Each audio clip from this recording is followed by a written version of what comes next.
A true soul came to my city preaching a message of togetherness, accompanied by 2 novices. Menzoberranzan is not fertile ground for such messages. I killed them and hanged their bodies in my garden. I thought so too. This world is full of fools, after all. But in this instance, I was mistaken. Our visitors were not fools.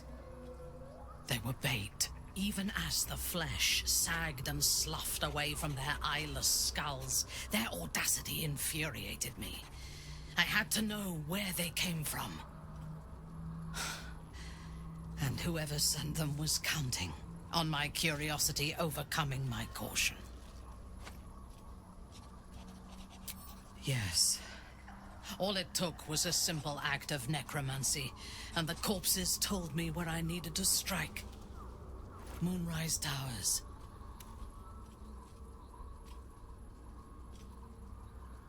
Despite Ketheric's best efforts, so are we. And we shall outlast the immortal general and his tower. But he had the upper hand when we first met. I was arrogant enough to believe I had the better of him. As it turned out, to my shame, I was defeated without even drawing my weapon. I came to Moonrise with a retinue of warriors and assassins, the best House Bainray had to offer.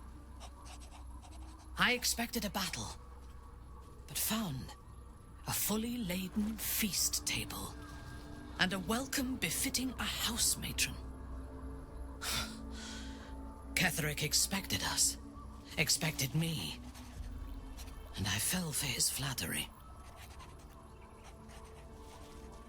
I recognize my flaws.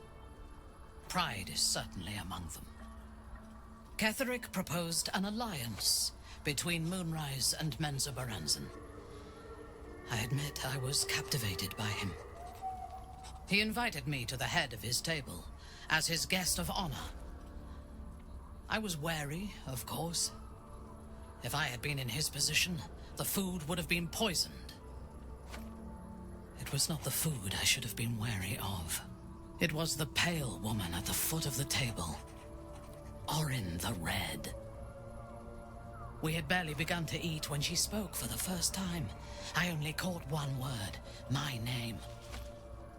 Then, quick as lightning, she climbed onto the table, a dagger in each hand, and skipped toward me, slicing the throats out of my men as she passed them. Few things frighten me. Orin is one of them. Ketheric held me still, his hand on my shoulder, the grip tight enough to crack the bone. When Orin stood before me, she touched the dagger to my eye, drawing out a tear of blood. "I want this one," she said. Ketheric nodded his permission, and I was taken below. You've seen the horrors of the colony. Orin kept me there for days. She forced me to watch as my men were processed. Some for food, others as thralls. And then she placed the tadpole in my eye herself.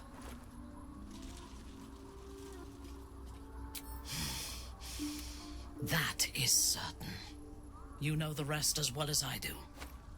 There were massacres before the Grove. Religious communities mostly. Those who refused to convert. Then there was you, and now there is freedom. Soon there will be vengeance.